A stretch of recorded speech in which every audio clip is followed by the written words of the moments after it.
नमस्कार साथियों, स्वागत है आपका गोल ब्रेकर के यूट्यूब चैनल में। मैं वीके वर्मा आपका स्वागत करता हूं। दोस्तों, इस वीडियो में हम जानने वाले हैं कि हमारे जो उपराष्ट्रपति हैं उसके लेक्चर को हम कंप्लीट करेंगे। इससे पहले हम 3 लेक्चर ले चुके हैं, जिसमें हमने संसद को पढ़ा है पहले लेक्चर में, दूसरे लेक्चर में हमने राष्ट्रपति को पढ़ा है, तीसरे लेक्चर में हमने संसद के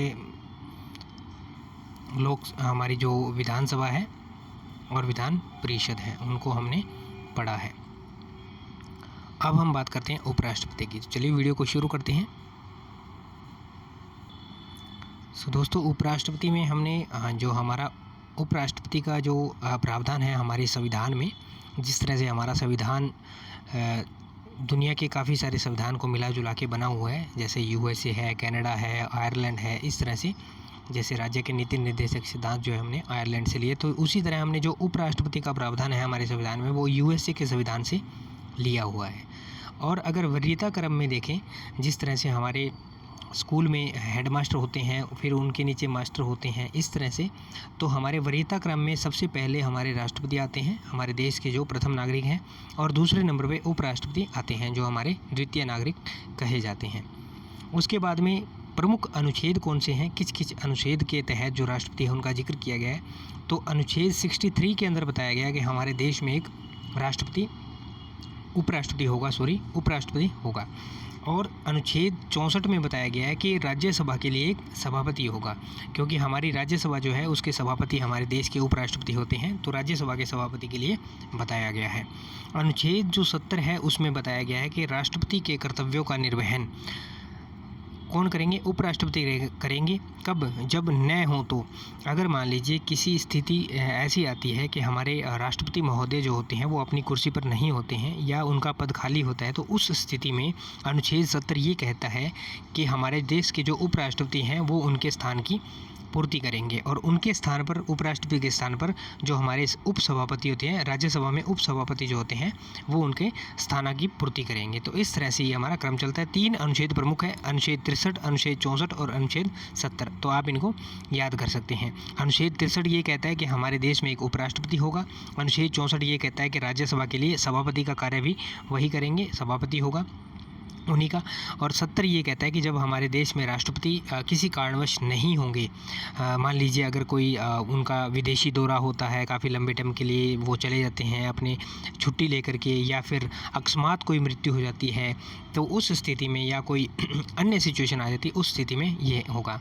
अब अगर योग्यता की बात हम करें तो योग्यता में क्या है, भारत का नागरिक होना चाहिए, उम्र उनकी कम से कम 35 वर्ष, यानी कि 35 वर्ष से ऊपर उम्र होनी चाहिए, या 35 वर्ष कंप्लीट किए हों। राज्यसभा के सदस्य चुने जाने योग्य होना चाहिए। वहीं अगर हम बात करें जो हमारे जो राष्ट्रपति महोदय थे, सेम उनका यही था, लेकिन वहाँ पे क्या था, राज्यसभा न करके वहाँ पे क्या था, लोकसभा के सदस्य चुने जाने योग्य होना चाहिए। और जो 4 नंबर है वहाँ पे दिया है कि लाभ के पद पर न होना चाहिए। लाभ के पद हमारे संविधान में सिर्फ इसको लाभ का पद लिखा गया है। लाभ के पद से मीनिंग आप ये निकाल सकते हो, किसी सरकारी विभाग में कार्यरत न हो, ठीक है, गवर्नमेंट विभाग में कार्यरत न हो। और उनके लिए क्या चाहिए, ये योग्यताएं तो आपको हर इंसान में मिल जाएगी। मान लीजिए कोई, अगर आज आप मेरी बात करते हो या आपकी बात करें, तो आपने उम्र भी 35 वर्ष किसी ने कंप्लीट कर रखी होगी, या फिर राज्यसभा के सदस्य चुने जाने के योग्य भी हो जाएंगे, लाभ के पद पर भी नहीं होंगे, और लाभ के पद पर तो वैसे भी नौकरी नहीं कर रहे स्टूडेंट, मिल ही नहीं रही, भारत के नागरिक है। तो ये चारों योग्यताएं बहुत सारे लोगों में होंगी। हमारे देश में 50% लोग ऐसे होंगे जिनके अंदर ये योग्यताएं मिल जाएंगी। लेकिन इस योग्यता से क्या सभी फॉर्म अप्लाई कर सकते हैं, यानी कि राष्ट्रपति चुनाव लड़ने के लिए सभी अपना चुनाव जो प्रस्ताव है वो भर सकते हैं? ऐसा नहीं है। उसके लिए 50 अनुमोदक चाहिए, और प्रस्ताव 20 अनुमोदक चाहिए, 50 बोल रहा हूँ, 50 राष्ट्रपति महोदय के लिए चाहिए, 20 अनुमोदक चाहिए और 20 प्रस्तावक चाहिए। यानी कि 20 अगर अनुमोदक होंगे और 20 प्रस्तावक होंगे तो ही उनके लिए मान्यता होगी कि हाँ, उनको लाने पड़ेंगे। कौन लाएगा? ये उपराष्ट्रपति महोदय खुद लाएंगे 20 अनुमोदक और 20 प्रस्तावक, तभी उनको निर्वाचन आयोग जो है वो फॉर्म अप्लाई करने देंगे। अब निर्वाचन कैसे होता है? जैसे निर्वाचन हमारे राष्ट्रपति महोदय का होता है, वैसे ही निर्वाचन इनका होता है। एकल संक्रमणीय चुनाव पद्धति होती है, अप्रत्यक्ष रूप से गुप्त मत किया जाता है। और जो विधायक होते हैं हमारे राष्ट्रपति का जो चुनाव होता है उसके अंदर क्या होता है कि विधायक चुनाव में अपना वोटिंग करते हैं, विधायक हिस्सा लेते हैं, लेकिन यहाँ पे विधायक अपना हिस्सा नहीं लेते। ठीक है, विधानसभा और विधान परिषद के सदस्य इसमें मत नहीं डाल सकते, क्योंकि राष्ट्रपति का जो चुनाव होता है तो उसमें नहीं कर सकते। और दूसरी बात क्यों नहीं कर सकते, क्योंकि जो ये है राज्यसभा के सदस्य, राज्यसभा के सभापति, और राज्यसभा में जो सदस्य होते हैं वो राज्यों के मनोनीत सदस्य होते हैं, यानी कि राज्य को नेतृत्व करने के लिए वो सदस्य आते हैं। तो राज्यों में क्या होता है, विधायक होते हैं विधानसभा और विधान परिषद में, इसीलिए वहाँ पे इनका वो जो है मत नहीं दिया जाता। लेकिन लोकसभा के सदस्य और राज्यसभा के सभी सदस्य जो हमारे राष्ट्रपति महोदय के चुनाव थे उनके अंदर लोकसभा और राज्यसभा के सदस्य मत तो कर सकते थे, लेकिन जो 2 एंग्लो इंडियन आपने लोकसभा में बुलाए और जो 12 सदस्य राष्ट्रपति महोदय ने मनोनीत किए वो सदस्य चुनाव में हिस्सा नहीं ले सकते थे। ठीक है, लेकिन इसमें ऐसा नहीं है। इसमें क्या है, इसमें ये लोकसभा और राज्यसभा के सभी सदस्य चुनाव में हिस्सा ले सकते हैं। ठीक है, लेकिन विधायक हिस्सा नहीं ले सकते। अब बात करते हैं शपथ की। तो जो राष्ट्रपति महोदय हैं वो ही शपथ दिलाते हैं उपराष्ट्रपति महोदय को। ठीक है, और जो त्यागपत्र है वो जो हमारे उपराष्ट्रपति हैं वो त्यागपत्र राष्ट्रपति महोदय को ही देते हैं। लेकिन त्यागपत्र जो हमारा उनको हटाने का प्रोसेस है, ठीक है, त्यागपत्र में या तो 2 तरीके से त्यागपत्र हो सकता है, या तो वो खुद त्यागपत्र दें, राष्ट्रपति महोदय खुद त्यागपत्र दें अपने पद से।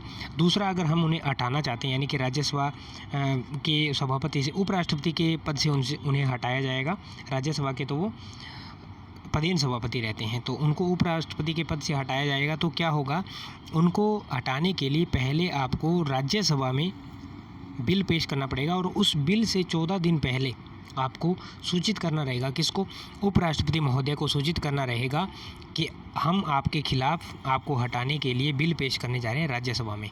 ठीक है, तो इसमें क्या होगा, राष्ट्रपति जो उपराष्ट्रपति महोदय है वो खुद से अपना इस्तीफ़ा दे देंगे। ठीक है, चाहे तो वो ना भी दें, वो खुद को भी साबित कर सकते हैं।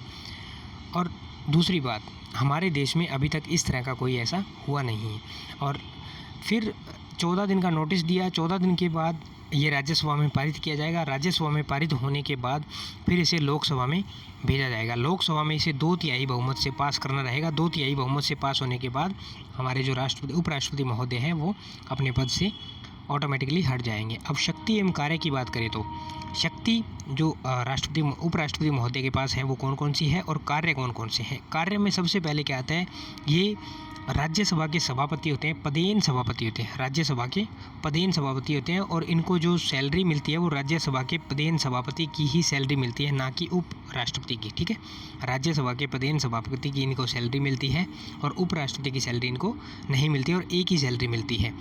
और इनको जो सैलरी है वो 4 लाख रुपए सैलरी, जो 2018 में पता नहीं 17 में जो सैलरी बढ़ाई गई थी, पहले 1.5 लाख के समथिंग थी, अभी 4 लाख रुपए इनकी जो सैलरी है वो है।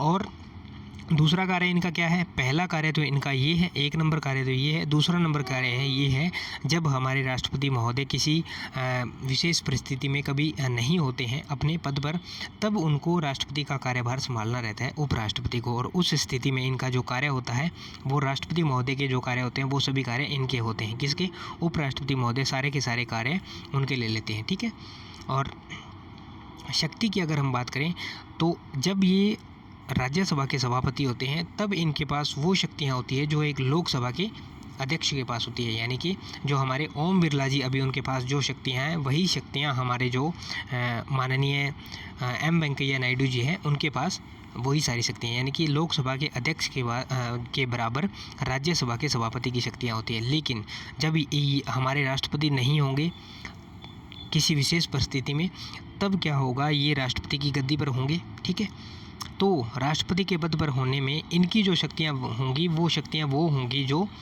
हमारे राष्ट्रपति महोदय की शक्तियाँ हैं, और वेतन भी वही मिलेगा जो राष्ट्रपति महोदय को मिलता है, न कि जो वेतन सभापति को मिलता है वो मिलेगा। ठीक है, और शक्तियाँ भी वही होंगी जो राष्ट्रपति महोदय की होंगी। ठीक है, लेकिन अब इसमें क्या एक बात और आती है कि ये राष्ट्रपति महोदय मान लीजिए अपने पद पर नहीं है, तो कितने समय के लिए जो उपराष्ट्रपति है वो अपने इस जो पद है, राष्ट्रपति महोदय का पद है, उस पद के ऊपर बने रहेंगे। तो इनका पद जो है वो 6 महीने के अंदर अंदर इनको इलेक्शन करवाने रहेंगे। मान लीजिए अगर राष्ट्रपति महोदय किसी कारणवश 1 या 2 महीने की छुट्टी लेकर के गए हैं, 1 से 2 महीने की, तब तो कोई दिक्कत वाली बात नहीं है। लेकिन मान लीजिए अकस्मात कोई ऐसा इंसिडेंट भगवान ना करे फिर भी हो जाता है, तो हमारे राष्ट्रपति महोदय नहीं रहते हैं इस दुनिया में, तब उनकी मृत्यु हो जाती है, तब उस स्थिति में 6 माह के अंदर अंदर इलेक्शन करवाना ज़रूरी होता है, ताकि हमारे देश की जो पद है उसको भरा जा सकते। भर तो उसी दिन हैंड टू हैंड भरा जाएगा जिस दिन, क्योंकि हमारे देश का सर्वोच्च पद है और इस पद को कभी खाली नहीं छोड़ा जा सकता, तो पद को उसी दिन भर दिया जाएगा। लेकिन उस दिन से 6 माह के भीतर एग्ज़ाम जो आपकी इलेक्शन है वो करवा करके और उस पद को नवनिर्वाचित करके और भरा जाएगा, और फिर से जो उपराष्ट्रपति महोदय अपने वाली कुर्सी पर आ जाएंगे और उपराष्ट्रपति की कुर्सी पर आ जाएंगे राष्ट्रपति को छोड़ करके, और फिर से उनको वही वेतन भत्ता और वही शक्तियाँ प्राप्त हो जाएंगी। किसकी? राज्यसभा के सभापति की शक्तियाँ प्राप्त हो जाएंगी। ठीक है, तो यहाँ पे मैंने आपको जो शक्तियाँ हैं वो सारी शक्तियाँ बता दी। अब जो कुछ एक जो बातें नोट करने के लिए बातें हैं, सभापति जो होते हैं वो राज्यसभा के सदस्य नहीं होते हैं।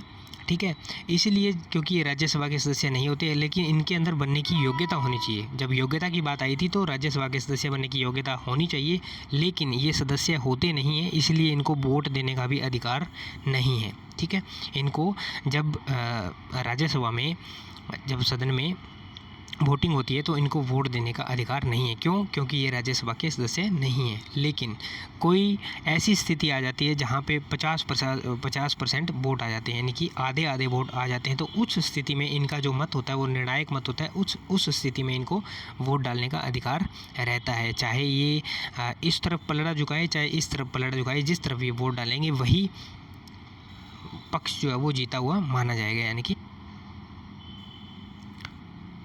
नोट में बात यह है, अगर मान लीजिए उपराष्ट्रपति महोदय पर कोई विवाद आता है और वो सुप्रीम कोर्ट में उसकी अगर सुनवाई करनी है तो वो उसकी सुनवाई सुप्रीम कोर्ट में होगी, ना कि किसी हाई कोर्ट में या आपकी सेशन या डिस्ट्रिक्ट कोर्ट में। ऐसा नहीं, उसकी सुनवाई जो है वो माननीय सुप्रीम कोर्ट जी करेंगे। और जब तक उनके ऊपर फैसला आता है, उस सिचुएशन में अगर वो कोई काम कर देते हैं, मान लीजिए उनके ऊपर कोई केस दर्ज हो गया है, कैसे भी उनके ऊपर सुनवाई चलती रहती है कोर्ट में, और सुनवाई के 3 महीने बाद फैसला आता है। इन 3 महीनों के अंदर अगर वो कोई काम कर देते हैं और जब 3 महीने बाद फैसला आता है तो उनमें इनको गलती पाया जाता है, उपराष्ट्रपति महोदय को त्रुटि पाया जाता है, गलती पाया जाता है, तो ये नहीं कि 3 महीने बाद इनको जो सज़ा होगी उसमें इनके 3 महीने के जो काम किए हैं उनको अमान्य घोषित कर दिया जाएगा। ऐसा नहीं होगा, चाहे फैसला इनके पक्ष में आए चाहे फैसला इनके विपक्ष में आए। लेकिन जो इन्होंने बीते 3 महीनों में, ये मैं एग्जांपल ले रहा हूँ, इसमें 3 साल भी हो सकते हैं, 2 महीने भी हो सकते हैं, 6 महीने भी हो सकते हैं। ठीक है, जितना इन्होंने काम किया है वो काम इनका मान्य रहेगा। ये काम ऐसा नहीं कि इनको काम को अमान्य कर दिया जाएगा, मान्य रहेगा। सेम बात यही रहेगी जब वो राष्ट्रपति के पद पर रहेंगे, तब उनके ऊपर अगर कोई कार्य करते हैं, वो कोई कार्य करते हैं और उसके बाद हमारे राष्ट्रपति महोदय वापस आ जाते हैं, छुट्टी पर गए थे या किसी भी कारणवश बीमारी के चलते नहीं आ पा रहे थे, तो जब वो वापस आ जाते हैं तो इन बिटवीन जब उपराष्ट्रपति महोदय ने राष्ट्रपति महोदय की अनुपस्थिति में जो कार्य किए उन कार्यों को अमान्य नहीं ठहराया जाएगा, वो कार्य मान्य रहेंगे। जब उपराष्ट्रपति महोदय अपने सभापति के पद पे चले जाएंगे और राष्ट्रपति महोदय अपना कार्यभार अपने पद पे संभाल लेंगे तो वो मान्य रहेंगे। तो दोस्तों ये थी महत्वपूर्ण वीडियो आपके लिए। वीडियो दोस्तों के साथ शेयर करना, चैनल पर नए आए तो सब्सक्राइब करना। मिलते हैं नेक्स्ट वीडियो में नेक्स्ट अपडेट के लिए। तब तक के लिए जय हिंद, जय भारत, वंदे मातरम साथियों।